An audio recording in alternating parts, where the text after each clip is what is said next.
Video में हम आप लोग को बताएँगे साइंटिफिक इम्पोर्टेंट फ़ॉर्मूला। अगर आप इस फ़ॉर्मूला को याद कर लेते हैं, तो एग्ज़ाम में इससे काफ़ी हेल्पफुल होने वाला है। आइए वीडियो को स्टार्ट करते हैं। देखिए सबसे पहले माध्य का परिभाषा जानिए क्या होता है, तब इसके लिए फ़ॉर्मूला हम बताएँगे, ठीक है? देखिए माध्य का परिभाषा होता है आंकड़े का कुल योग और आंकड़े की कुल संख्या के अनुपात को माध्य कहते हैं। आंकड़े का कुल योग और आंकड़े की कुल संख्या के अनुपात को माध्य कहते हैं। देखिए माध्य बोलिए या औसत दोनों एक ही चीज़ होता है। तो इसके लिए फ़ॉर्मूला देखिए सभी आंकड़े का योग बट्टे कुल आंकड़ों की संख्या। सभी आंकड़े के योग बट्टे कुल आंकड़ों की संख्या होती है। अब देखिए माध्य निकालने का सारणी टाइप्स के वर्ग अंतराल दिया जाएगा, उसमें आपसे पूछा जाएगा माध्य निकालने के लिए, तो माध्य निकालने की 3 विधि होती है, मुख्य 3 विधि होती है। देखिए पहला विधि क्या है? प्रत्यक्ष विधि। यही आप लोग के एग्ज़ाम में बार-बार पूछे जाते हैं प्रत्यक्ष विधि से समीकरण को हल करने। ये विधि बिल्कुल आसान होते हैं। प्रत्यक्ष विधि बिल्कुल आसान होती है। देखिए प्रत्यक्ष विधि का सूत्र क्या होता है? सिग्मा। सिग्मा का मतलब होता है योगफल। एफ का मतलब होता है बारंबारता। एक्स का मतलब होता है वर्ग चिन्ह। देखिए इसके लिए फ़ॉर्मूला क्या आता है? सिग्मा एफ एक्स बट्टे सिग्मा एफ।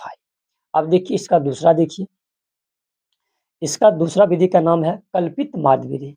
देखिए कल्पित माध्य विधि के लिए फ़ॉर्मूला होता है A plus sigma F I D I बट्टे सिग्मा एफ आई। अगला देखिए तीसरा विधि, देखिए तीसरा विधि है पग विचलन विधि।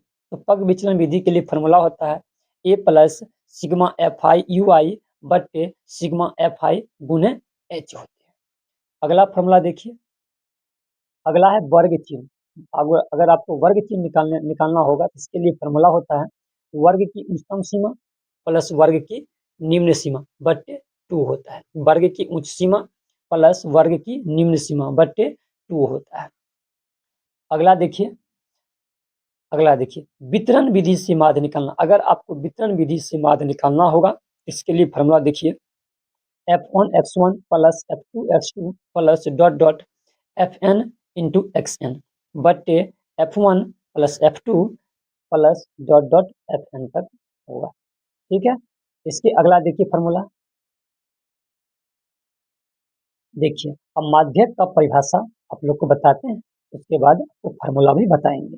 देखिए माध्यक का परिभाषा क्या होता है? आंकड़े को आरोही या अवरोही क्रम में सजाने पर बीच वाले आंकड़े को माध्यक कहते हैं। आंकड़े को आरोही या अवरोही क्रम में सजाने पर बीच वाले आंकड़े को माध्यक कहते हैं। जैसे आप लोग को आंकड़े दिया जाएगा, उस आंकड़े में अगर बीच वाले जो संख्या होगा, वही आपका क्या होगा? माध्यक होगा। तो देखिए माध्यक जब आंकड़े देखिए पहला इसका रूल देखिए, जब आंकड़े विषम हो, विषम के लिए देखिए फ़ॉर्मूला माध्यक निकालते हैं। इसके लिए फ़ॉर्मूला क्या होता है? n+1 बटे 2 तो में परीक्षण, ठीक है? इसके लिए अगर विषम रहेगा तो आप n+1/2 का फ़ॉर्मूला लगाइएगा, तब का विषम पद निकल जाएगा।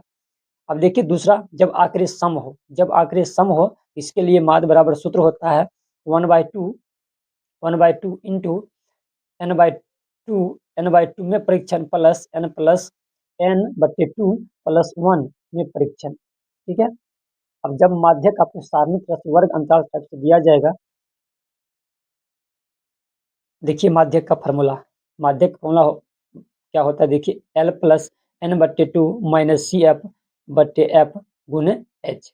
अब देखिए L को क्या कहते हैं, N को क्या कहते हैं, CF को क्या कहते हैं, F को क्या कहते हैं, H को क्या कहते हैं, इसके बारे में देखिए हम बताते हैं आपको। ध्यान से देखिएगा। देखिए L बराबर होता है माध्यक वर्ग की निम्न सीमा। L बराबर क्या होता है? माध्यक वर्ग की निम्न सीमा। N क्या होता है? कुल बारंबारता। N क्या होता है? कुल बारंबारता। F का मतलब होता है माध्यक वर्ग की बारंबारता।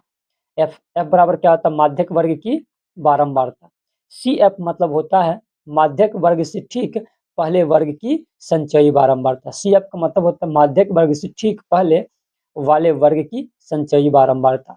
H बराबर होता है वर्गमाप। H बराबर क्या होता है? वर्गमाप या वर्ग अंतराल। आइए अगला फॉर्मूला देखते हैं बहुलक का।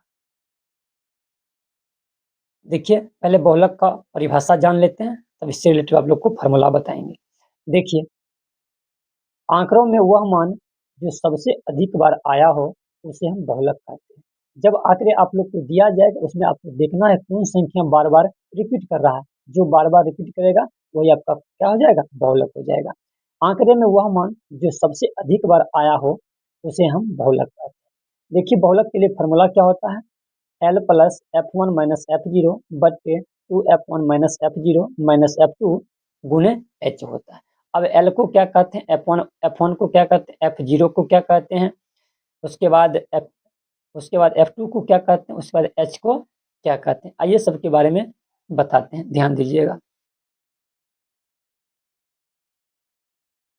देखिए L बराबर होता है बहुलक वर्ग की निम्न सीमा। L बराबर क्या होगा? बहुलक वर्ग की निम्न सीमा। H बराबर होता है वर्गमाप या वर्ग अंतराल। F1 बराबर होता है बहुलक वर्ग की बारंबारता। F1 बराबर होता है बहुलक वर्ग की बारंबारता। F0 बराबर होता है F0 बहुलक वर्ग से ठीक पहले वर्ग की बारंबारता। F0 बराबर होता है बहुलक वर्ग से ठीक पहले वर्ग की बारंबारता। आइए अब देखिए F2 बराबर होता है बहुलक वर्ग से ठीक बाद में आने वाले वर्ग की बारंबारता। बहुलक वर्ग के ठीक बाद में आने वाले बहुलक वर्ग की बारंबारता।